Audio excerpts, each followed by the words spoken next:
thank you for joining me today. My pleasure. What do we want to talk about first? What feels present for you? I'm just happy to be in this space. This space is making me feel really good. Yeah, it's beautiful. Mm-hmm. I know the work that you do, you often... I mean, you didn't talk about it too much in your book, I don't think, but unless I missed it, but I know you mentioned just like the association with objects in your space and how that relates to your inner space. Yes. I really look at it that we are tied with little threads of energy to everything around us in our own space. And if everything around us makes us feel great, we get a little bit of that energy back. So It's like a real balance. If things around us don't make us feel great, it's like our little energy goes out right into a little black hole and it doesn't come back, and we end up feeling kind of a little bit less great. So this room feels great to me. Yeah, it's got good vibes. It totally does. So now you were talking about moving out of your apartment and moving into an Airstream. And Yes. so you've just kind of have you finalized your purchase on No, that? Or it's in the process? It's in the process. Okay, so We're in the process I wanna of that. Mm-hmm. knock on wood. So how, I guess with that philosophy in mind, how does that, the idea of kind of picking up and kind of being in this very agile space, how does that relate to where you are in your life, just in a... Well, spiritually, emotionally? It's kind of a big question. To me, it's just the perfect next step for me, both from a real practical standpoint, but also from a spiritual standpoint. From a practical standpoint, I have been simplifying and rearranging space since I was a kid. It's one of the first things I remember, and was always looking at how can I create what I really want with less stuff around me and still have exactly what I want to be really happy. So that's part of it. That's the real practical side of it, is having the space that I just love that's real simple to take care of.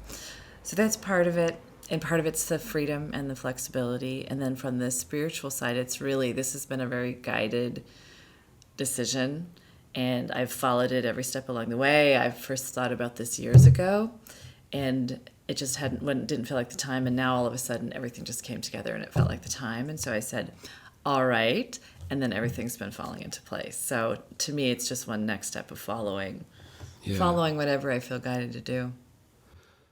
I'm interested in hearing how you got into the work that you do right now. So you mentioned when you were a kid, you've always been interested in that connection between your space and your peace of mind. How did that translate into what you do now, which I see there's kind of a crossover between the organizational, kind of personal realm and then the business coaching that you do. How did you get into all of that?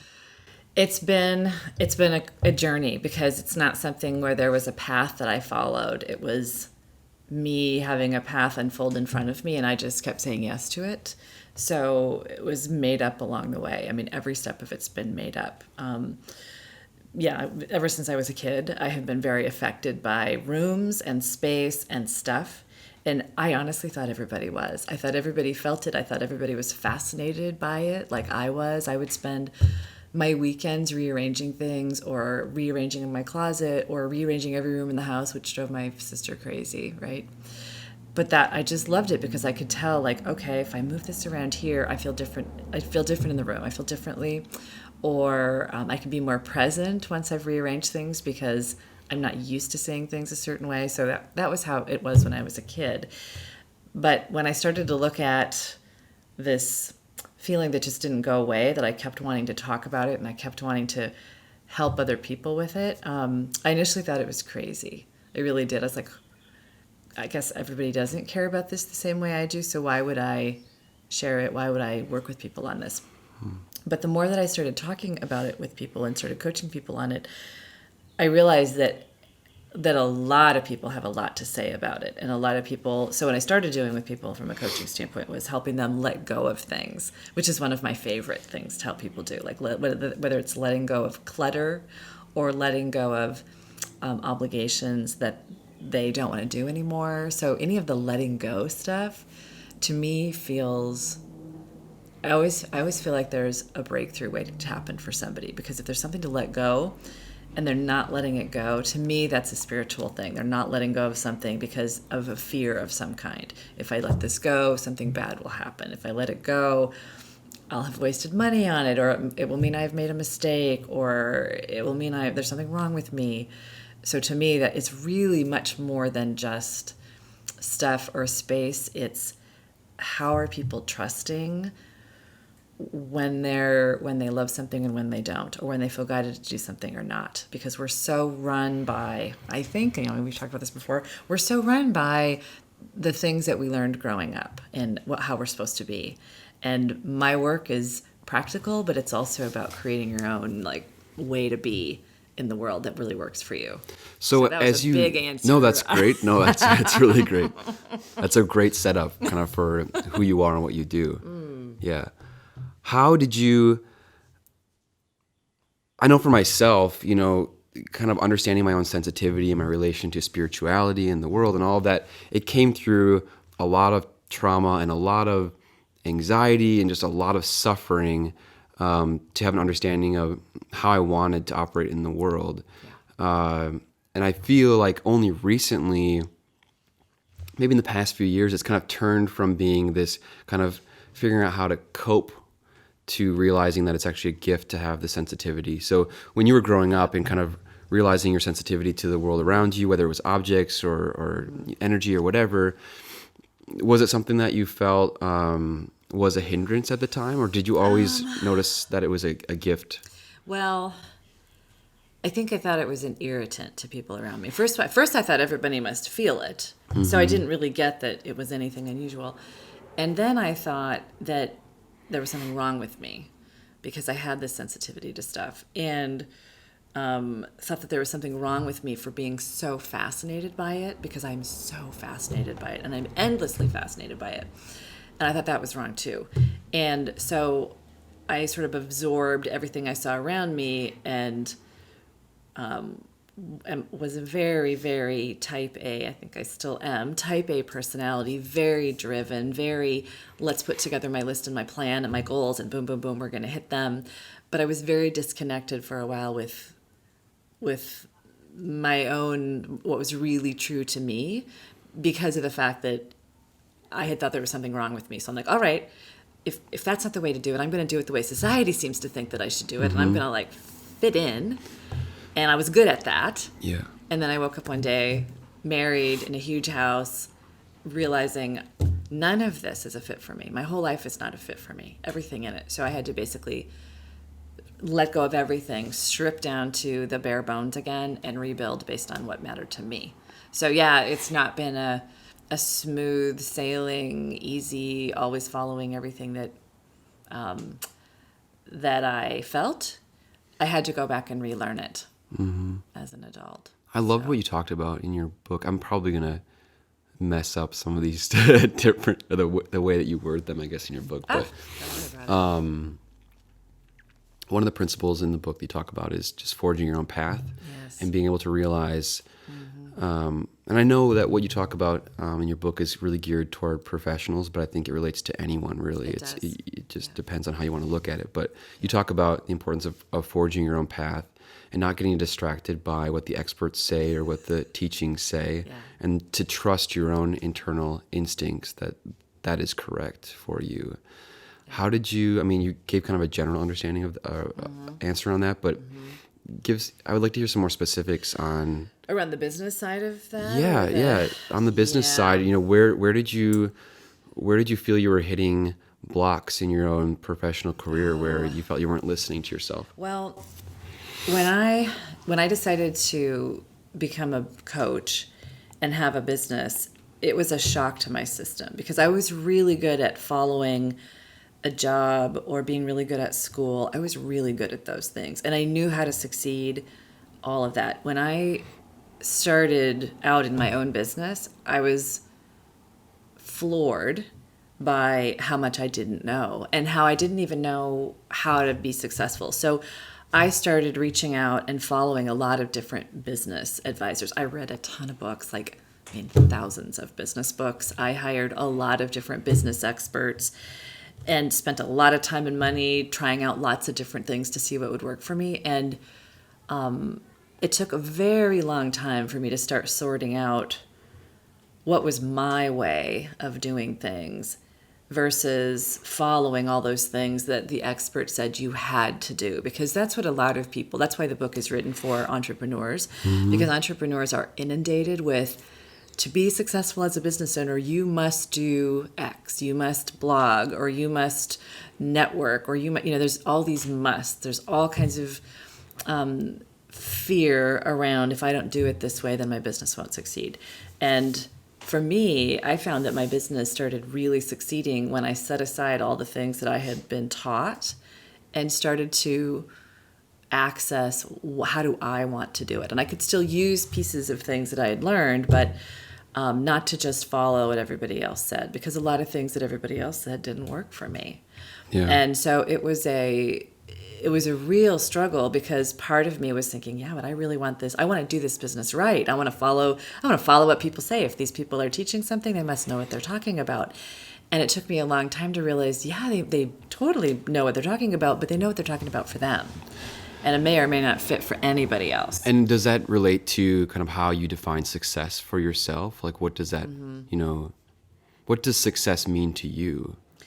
It's very straightforward and very simple. It means doing things the way that really work for me, so that I feel good about my day and I feel good about what I'm doing with my clients, so that I really enjoy it. That's the biggest success, that I'm having a business that really makes me happy. Otherwise, it's much easier to have a job. Right. Much easier to have a job. So I'd rather create something that truly matters to me in a way that works for me. I think that relates to whether you're an entrepreneur or in any field, even if you're working for a company. I know for myself, I define success the same way. It's not, I think for a lot of people, success can be defined by some external endpoint that they're going to reach. Right. And I think because you and I come from that same spiritual background where we see that as being ego pursuit, which means seek but never find, which means that it's a perpetual dissatisfaction. Right. That's what I see as most people's definition of success, is like perpetual dissatisfaction. So what you're talking about is kind of similar to how I see success, which is just, it's a present decision, or it's a mode of living rather than a goal per se. Yeah. Well, and I really do believe also that you can have that inner satisfaction and you can still have the outer things that support that. Absolutely. If that's part of what you want. Yep. But it's coming from the internal versus I want that and then I'll feel good. It's I want to feel good and then I'll have my life will support that as well. Right. And I think that's a tricky balance for a lot of people to get to. I think it's really tricky, actually. I think people that are really interested in spirituality, it can be very seductive to see a person who looks like they're in a very peaceful place, and then you get caught up in what the external looks like. So it's a spiritual teacher, or it's a monk in a monastery. It's X, Y, and Z, and you get distracted by what it looks like, and so you go after achieving what that looks like, good look, and it doesn't match inside. But you could surprisingly create the inner peace within yourself and be living a life that you might have previously thought would be hectic and crazy from the outside, but it doesn't actually feel great. That way. Yeah, exactly. And I think it can ebb and flow too. I think that's what I've seen certainly in my own life and in with a lot of business owners that I work with, that sometimes it can be like you can be in a really creative, really building time, and that's what the time is for. And other times it's more of a nesting, learning, sort of internal processing time. And I think that's part of it too, that it's not all, for me, it's not all push, goal, accomplish. It's what if we went with the flow of our energy, our desires, our internal, like what's making us happy. And sometimes it's going to be, like you said, lots and lots of activity and action, and it's going to feel effortless, or it's going to be just so fun you don't care if it's like a super hard thing, like really a lot of work. And other times you're just going to want to be quiet and focus inward, and that's part of it too. First of all, I definitely agree with what you're saying. I see it as kind of life is kind of this river, and it's waxing and waning. You go from a state of contraction where you kind of go inward and you learn to evaluate everything that you've learned on the other side of things, which is the expansion phase where you go out and create and manifest. I know for me, oftentimes when I get into that state of contraction, it can be uncomfortable because Oh, you're yeah. you're facing all of those emotions that you've been kind Like, of. I want to be busy again. I want Yeah. to be like producing again or creative. Yes. How do you so yeah, what comes up for you when you get into that state, and how do you move through it? How do Yeah, you allow that's yourself such the a great permission to question. just, I mean, I've had weeks where I'll just kind of be sitting at home and I just, all I feel like doing, honestly, is watching TV or just sometimes just laying on the couch with Marathon nothing. Downton Abbey, right? Yeah, Like, anything. And For me. it can be difficult when you, especially if you're hooked into social media or really paying attention to the world outside of you, Yeah. it can be really distracting when you see other people doing things and you start feeling guilty and you start feeling like you're missing out on something or that you're falling behind. Well, because I've had that happen a lot in life, sort of the ebb and the flow. And initially, I used to really fight it because I'm like, what is happening? I've been so motivated to get a lot done, and all of a sudden, I don't have it. Like, where is it? And I truly, for a long time, thought I could make myself do things, or that I could make myself be a certain way. And what I found is it either just wore me out, or I'd work really hard and nothing would really come out of it. So it was, it wasn't worth it anyway.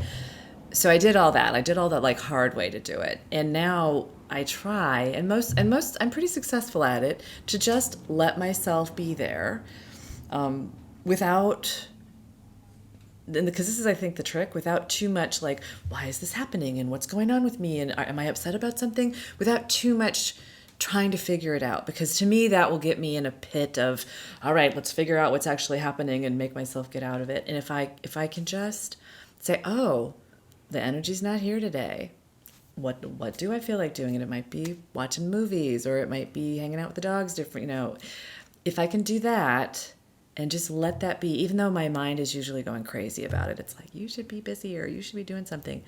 But if I can just let myself be that way, it will just work itself out, whatever it needs to be. And often there's some really good stuff that comes out of the internal, even if it doesn't feel good, even if it's really uncomfortable. Like I often have very big insights come out of feeling uncomfortable or feeling like something's off track.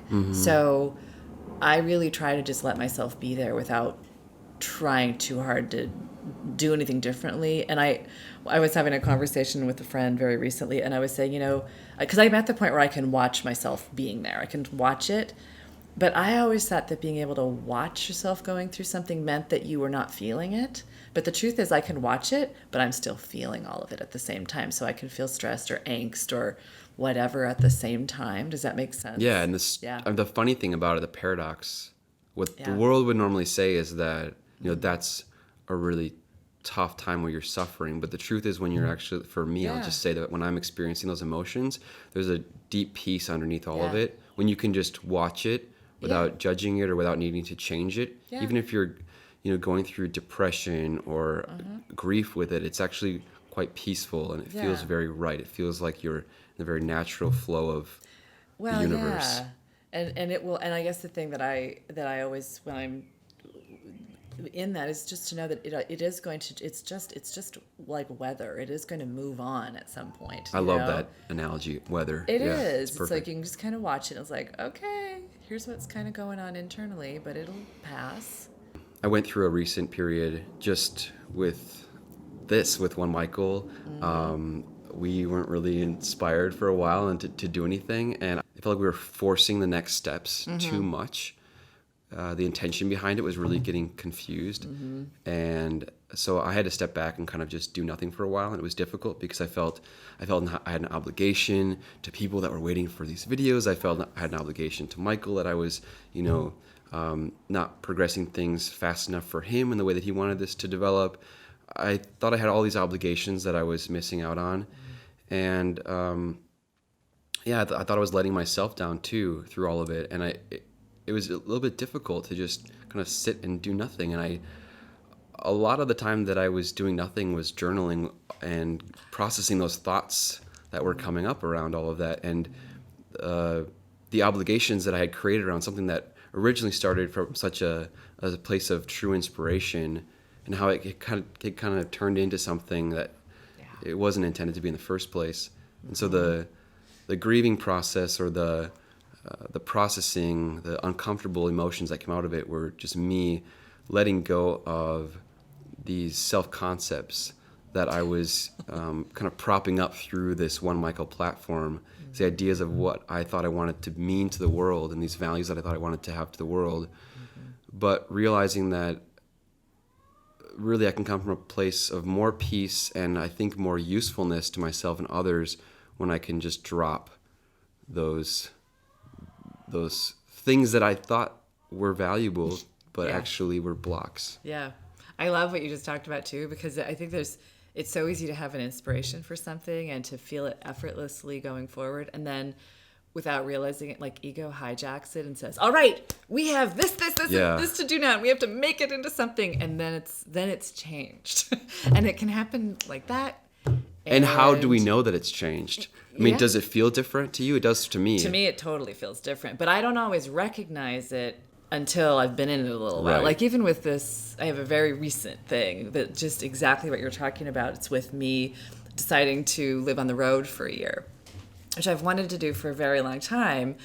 And maybe a month ago, I started having the feeling that, I think now is the time. It's feeling like it's the time. So I started doing some research, which I totally love. I love to get online. I was going out to RV places. And I had it in my head that it was going to be a certain thing. I had an idea that I was going to do a motor coach. I had it in my mind about why. I was very meticulous about it, and I started looking, and it was super fun until I noticed all of a sudden that I was getting very stressed, totally stressed. And I realized that rather than just letting myself have the fun of it and see where it went, I was trying to control where it went. And I was really trying to control it. I was doing tons of research. It didn't feel fun.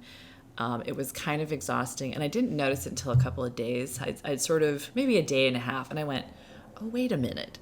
Some of the fun, well, all the fun, quite frankly, is gone because I'm trying to figure this out. And that is one of my red flags. And it's taken me years to truly notice that and to really get what it means. But when I start saying I'm going to figure something out, my brain is trying to figure it out. And it's never going to be, I could still figure something out, but it's never going to be magic. It's never going to be real inspiration. It's going to be, no, I wanted to wrestle this thing to the ground and I wanted to figure it out. I'm good at figuring it out. So I let go of it and I just said, you know what? I'm not going to figure anything out. I have no idea where this is going to go. And I set it all aside for a while. And I just said, I'm only going to do something else when I feel inspired to do it because this is not feeling good.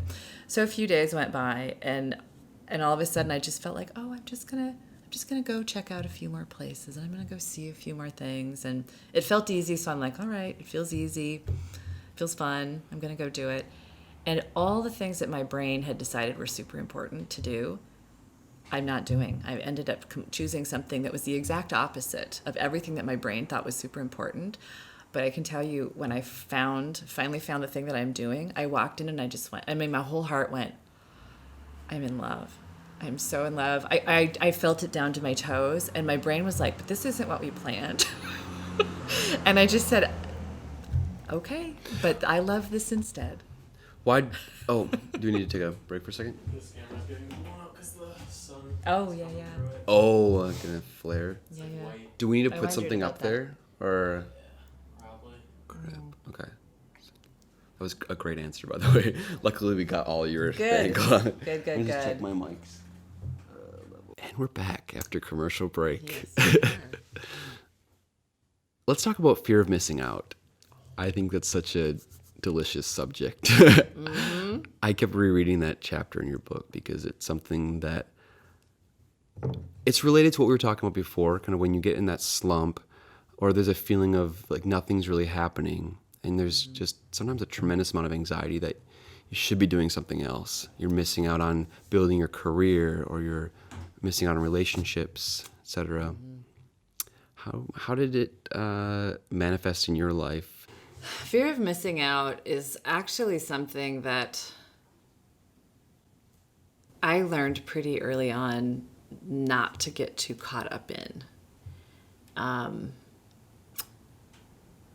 partly because when I did notice that I was trying to basically grab onto everything that was out there, actually there was a really specific thing that I can talk about that was so specific to starting my business, because I really did think, I've got to get everything. I've got to have access to everything. I have to know all the different things. And so I got myself immediately overwhelmed. And because I was trying to follow so much stuff, I was signed up for all kinds of business newsletters. I was following all kinds of business experts. I was trying to learn, which in my brain was like, well, that's a great thing, right? I'm learning all this really great stuff and I'm going to need it. But what it actually did was two things. It kept me so busy learning and so busy reaching out for new stuff that I was not really implementing any of it. And I wasn't doing the real things that I actually needed to do to move forward anyway. So it was a really great way to distract myself without realizing it. And so luckily at the time I had a coach who really strongly coached me to start clearing out all that stuff. So it was like a new level of letting go for me, because I hadn't done that before. And that made such a huge impression on me that I started doing it in every area of my life. And it took me because I was sort of experimenting with things and I didn't have a role model with that level of sort of letting go of that fear of missing out. I experimented for years, and I was doing things like noticing, how does the news affect me, or how does it affect me when social media started getting big? Like, how does social media actually affect me? I may think I want certain things out of it, but after I've been on Facebook for a while, for example, how do I feel? And I really started to notice that stuff. And I noticed that when I started to feel like I'm going to miss out on something, what I was actually missing out on was a connection with myself. I was trying to find an answer outside of me. And how did that manifest physically for you? What was the sensation that you felt in your body? Oh, the physical sensation? Like, how does that come up for you when you get that feeling? Like, how do you know, that's what that is? It's a very busy feeling in my body. So I feel the adrenaline running through my body. I feel my brain, like, it actually feels like there's a tornado in there. Like, I've got to do this and I've got to do that.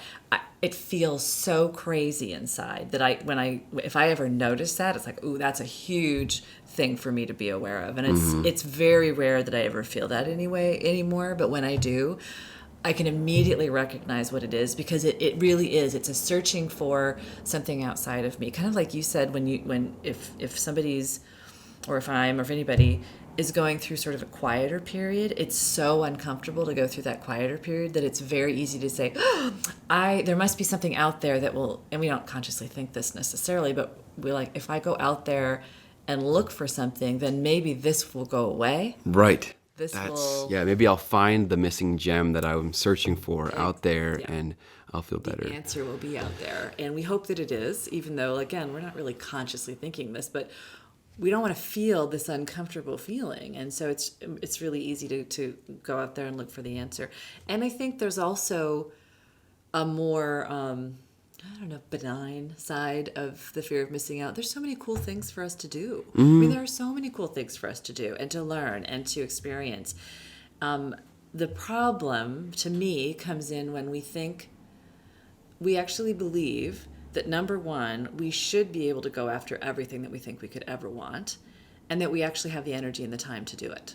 And the truth is we don't. We're always going to miss out on stuff, no matter how efficient and organized and whatever that we are. So to me, it's much more important to check in for, like, what do I really want internally? How do I want to feel? And if I'm not feeling that, how do I say no to things even though they sound good? I think that's the most challenging thing, because to me, I end up saying no. Sorry, these ears. I know. I'm not even hearing it. So that's so good. Funny. Yeah. Cross traffic. Yeah, it's fine. Yeah, we have the world showing up. That's a This is perfect. good. Yeah, it's a perfect metaphor for what we're talking about. But I always think that when there's a lot of good options, the hardest thing to do is to say no to most of them, or sometimes all of them, because it's really easy to get caught up in the external, like, ooh, I love that, and I love that, and I love that, and I love that. And there's nothing wrong with all those things. That's the thing. There's nothing wrong with them. But are you inside? Are you where you want to be? And if somebody comes to me, for example, and says that they're really, really frantic and stressed, but they're trying to do this and this and this and this, it's like, it'll never work that way. It'll never work to try to find the peace by going out and looking at different things. So to me, it's a hard, well, let me rephrase. I don't know that it's hard. It's very discerning to decide, I'm going to actually say no, because it's so much easier to say yes. It's just so much easier to say yes. We can say yes to everything, and most people do. This goes back to what we were talking about before, too, with forging your own path. Because a lot of times, forging your own path means just having to not go with what the busyness and the distractions of the world. It's it's tough because it can feel like, if you're living in the flow of life, doesn't that mean just saying yes to everything that's coming up? Sometimes it does. But it comes down to how you're feeling, really. Yeah. Well, I've got a good example. And this happens for me, and I've known this for a long time about me. Like if I go to a conference, for example, like I'm going to a training and it's like 2 or 3 days and we're in a group all day long and we're learning something really great. I love that kind of thing. Like that is my favorite kind of thing. But then what often happens, always happens, is there's all kinds of other things that are happening at the same time. Everybody wants to go out to dinner together. There's a big event in the evening. There's breakfast stuff. There's lunch stuff. And I know for me personally that even though my brain could say, yeah, but I only have, 3 days with all these people and blah, blah, blah. I know for me that if I say yes to all those other things, I won't get really anything out of being there for the 3 days. My body will be so stressed out. My brain will be too full. But I'm an introvert too. So I can go do the busy thing all day long, but then I'm going to need to have a lot of quiet time in the evening. I'm going to need to have a lot of quiet time in the morning. So I end up saying no to a lot of things that probably would be super fun to do. And I get that. Like I'm letting go of fun so that I can ground myself, have my quiet time, go to bed at a time that feels great to me, wake up refreshed. If I want to take a walk or do a meditation, like that is so critical to my well-being that if I don't do it, and especially if I don't do it for more than a day at a time, I'm actually not going to be myself. And for me, it shows up that because I'm an introvert, I sort of disconnect from my true self and I'm just sort of out here. And that can be very exciting and fun and but I miss the connection with me and I miss hearing my own guidance because I can't hear it very well when I'm too out there. So that's a personal example for me of I know what my boundaries around that are. And it's not like it's a rule. Sometimes I might go do dinner at a thing like that, even though I've been busy all day, but I always check in with myself. Does it feel like I will feel better doing this or not? And I can tell the difference. And it's often a no for me, even though it means I'm missing out on something that's probably super fun and very connecting, but my own balance or my own connection to myself is more important to me than that. So anything that will knock me out of that, I will very often say no to. And once in a while, I'll say yes. So it's not a... Yeah, it's not a hard rule, but it's just kind of a general... Yeah, I just know that about myself, and I really check in with myself to say, I get it, this is very exciting, it'd be really great. Is it going to serve me, though? Is it what I need right now? I like the image that you gave about kind of like this peripheral idea of people and ideas and getting kind of lost in that versus a self. I know for me, being empathic, which I think you are as well, it can be very difficult for me to separate between where I end and other people begin. Yes. Even when I sit down with someone, I get very immersed in their emotions, and sometimes I don't know whether I'm responding from their emotions and I'm trying to suit their emotional being, or if it's coming from if I'm really responding to what feels good for me. Yes.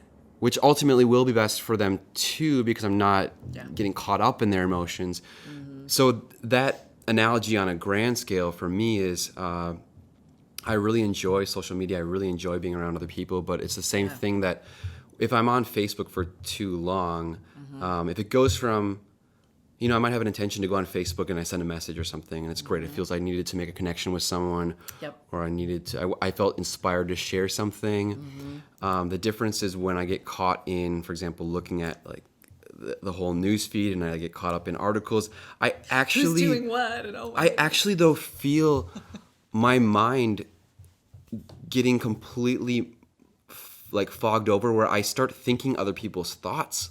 Like I can read someone's response to something that might be really inflammatory or really disturbed, and I actually can feel myself going into their entire routine, and it's crazy. I get so distracted and upset over something that isn't even me, and then I find myself trying to operate from, instead of being inspired, I'm now trying to create things in order to antidote how that person is feeling. Yeah. And it's so random. I might just stumble over something, and then all of a sudden it's like I feel like I need to now do like self-therapy on something that's not even me. Exactly. And I'm completely caught up in it, and then it's a complete cluster. Though I have to say that I've been talking to my healer about this, and he kind of helped me become aware of the reason that people that are empathic take on other people's emotions, and something that I've started understanding more and more over time, but I'm really kind of confronting in a very like swift motion right now, is that comes from me needing to get love or value or affirmation from the world. And so because I'm seeking my identity in the world, it's met with the world giving its identity to me, which is overwhelming to take on. And the world is a chaotic place, and so as Facebook, especially social media, like you said, it's like a flood that rushes by, and if you like dip your foot in there, you could just be swept away without realizing it, and then a little bit later go, what happened? And so if you don't have the discernment to step back and to check in with yourself, of course you're going to be feeling like you're not living your life on purpose. Of course you're going to be confused on what it is that you should be doing. Of course you're going to constantly be feeling like you need to be doing something else in order to be better, or in order to meet up to someone's standards, because that is kind of the general paradigm that we are all living in a way. And it doesn't feel good. No.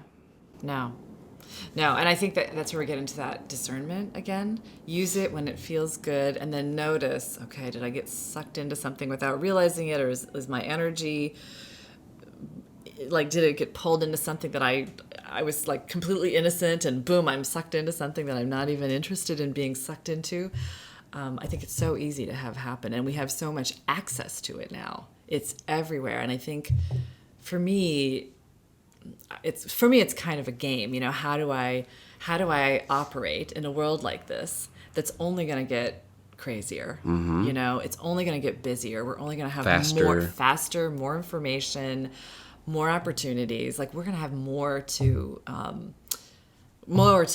experience. And so for me, it's sort of a game to see, how do I still stay grounded in the middle of all this, be connected to it when I want to, be able to easily step back when I want to not be connected with it all, and get what I need, learn the things I want to learn, because I love being connected to all of it. I love learning a ton of stuff.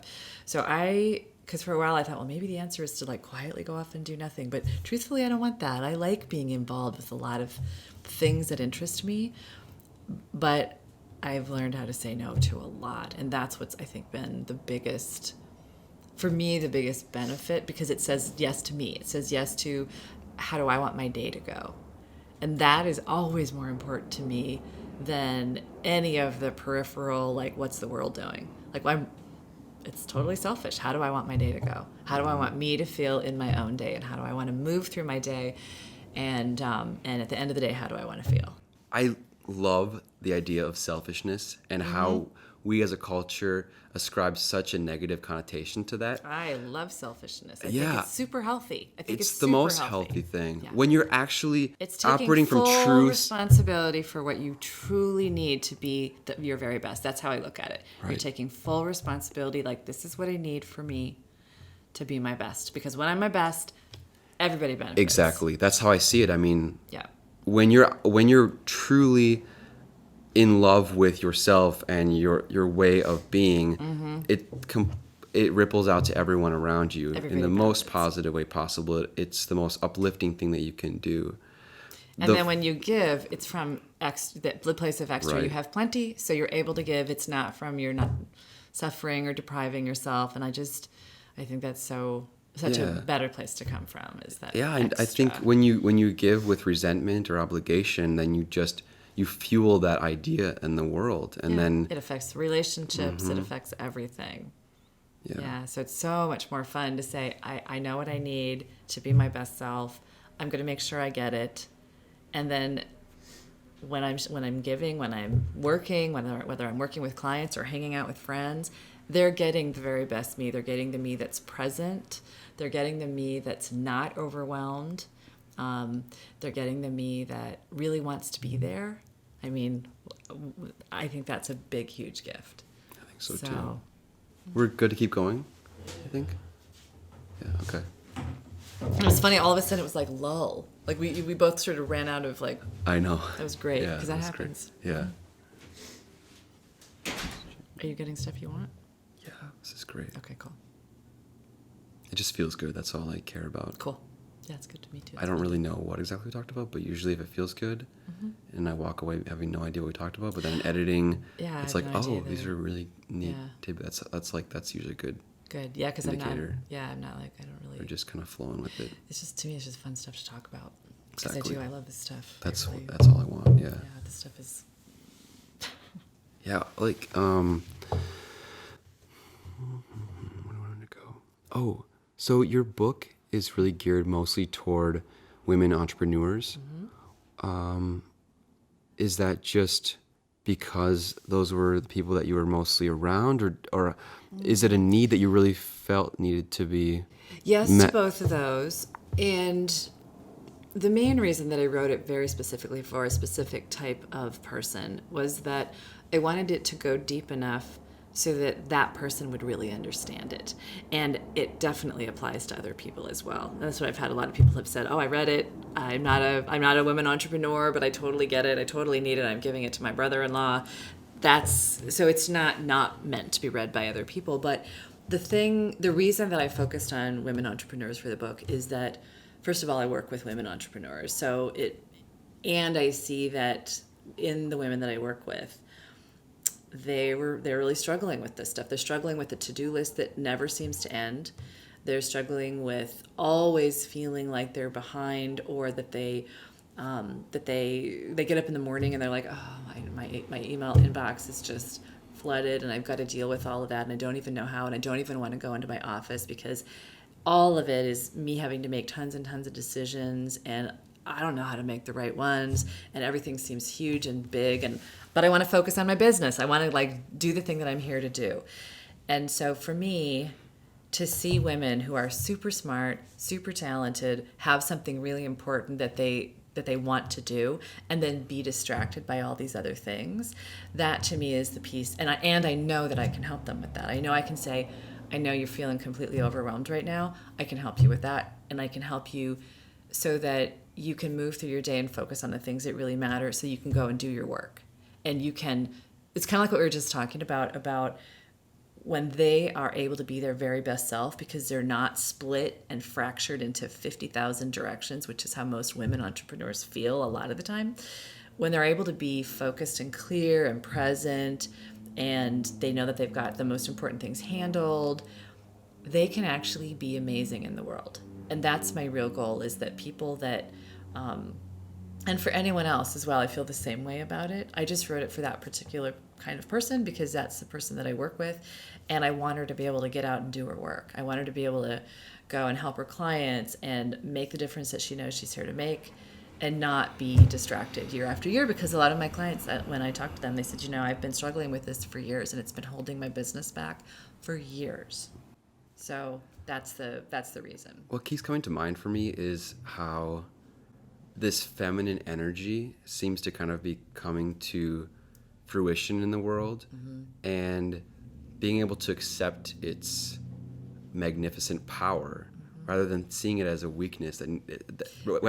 Because the very masculine way of doing things is the very kind of mental, heavy, very aggressive, very plan things out. Things need to go a certain way, which has its place for it. Absolutely. But women or people that are kind of more driven by their feminine, kind of nurturing, emotional Their intuition. intuition, right?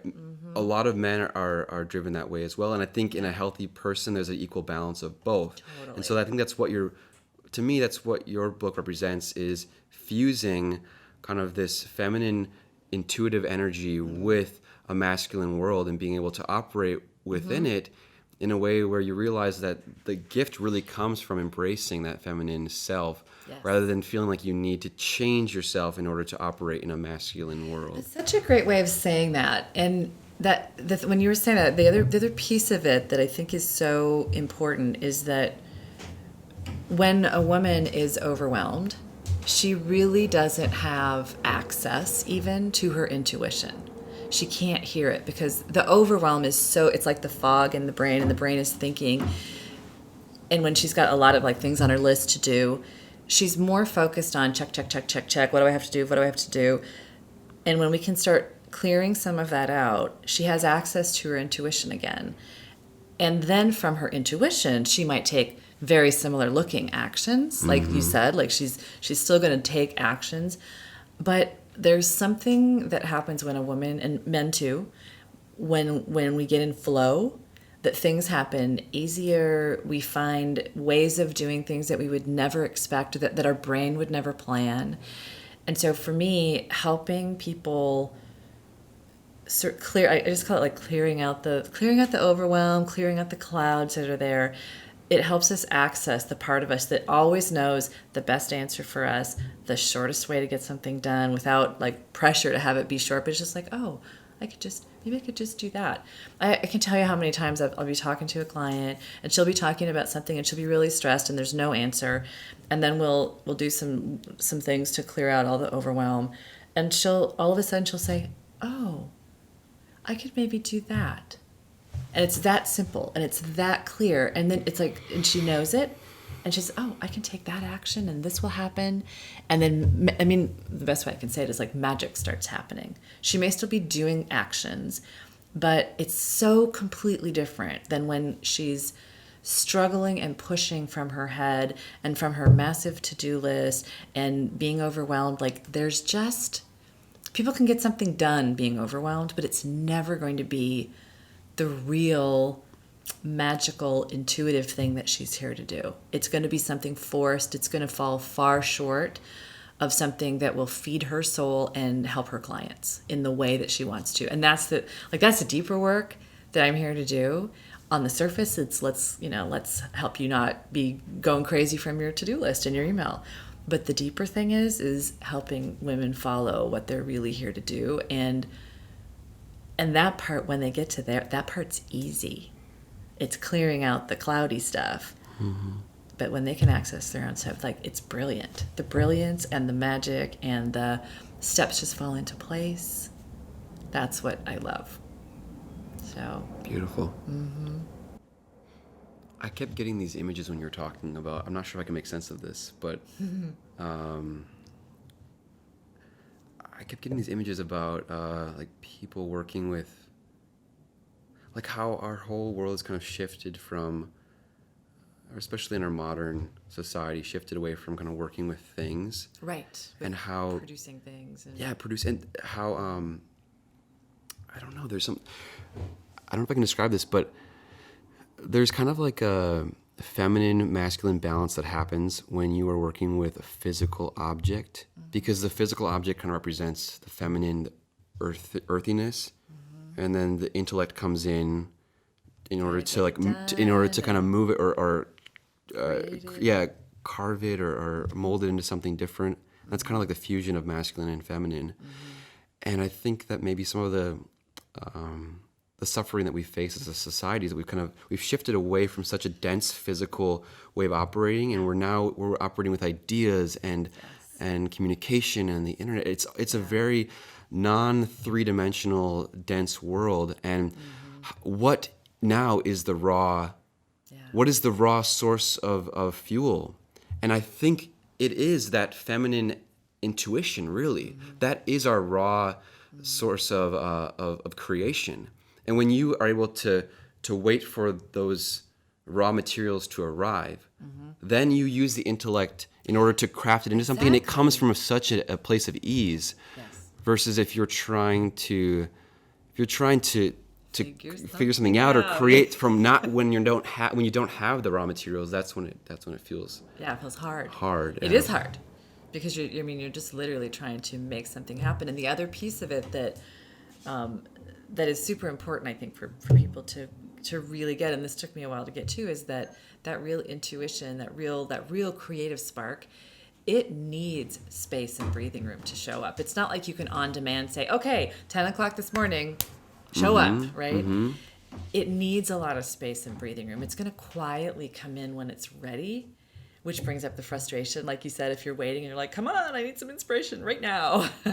It's going to come in when it's ready, and it's going to come in at the time that's actually best for everybody. And I really believe that it's such a different way of operating versus the brain that thinks, I need this to happen, this, and I want it to happen like this. And we can force that to happen. But again, it's never going to be nearly as great as what happens when you step back and allow things to happen. And magically, even though they seem like they're happening not very quickly, they can happen super quickly. And take a lot less time than the forced way of doing something, if that makes sense. Totally. And that's what I think is just so great to be in flow myself, and also to help people get in that flow, because it's also all of that time when you have been trying to figure something out, you could have just been like hanging out, getting ready enjoying for the view. Because when the inspiration does hit, often it means you're going to get really busy, right? Yeah. Often you're going to maybe work really hard. But it doesn't really feel like it all the time. I mean, I just wrote a book. We wrote the book in from start to finish, 13 weeks. It was the easiest thing you can possibly imagine. It was totally easy. I mean, we probably could have, Well, and then there was another group just last week that wrote a book. Yeah, I'm just making noise, in 3 days. So it's, and when you do something like that, you're still working. You're doing a lot, but it's from a place of ease and connection versus I've got to wrestle this to the ground and make it good. Yeah, it's just a different place. That's great. Michael, what do you think? Is there anything you want us to? Anything? I think we're good. This camera's gonna die. Okay. Maybe that's our cue. Maybe that is. Yeah, maybe we've covered enough. Do you feel like we've got enough material? It's been about an hour. So Okay. Yeah, cool. I think so. Awesome. Yeah, is there any, maybe just do like some kind of a wrap up or thank you or something like that. Sure. Just so we have it in case Sure. we want to use it. Yeah. Yeah. Okay. Yeah. Thank you so much for coming by. My pleasure. I've just loved hearing your wisdom on all of these things, and your book was really incredible. I think people are going to find it very inspiring. If someone is watching this and they want to pick up your book, where can they find it? They can find it on Amazon. It's called My Desk is Driving Me Crazy. And if anybody wants, I will send them a free PDF version if they just send me an email. Okay. So, and they can we'll put your email address Yeah. below the video and your website as well. Yeah, they can just email me and say, want a free copy of the book, and I'll send you one. And you offer private coaching for entrepreneurs? I have group coaching for women. Okay. Entrepreneurs, yep. Perfect. Yep. All right. Great. Thank you so much. Thank you so much. It was great to talk with you. You too. That's a wrap.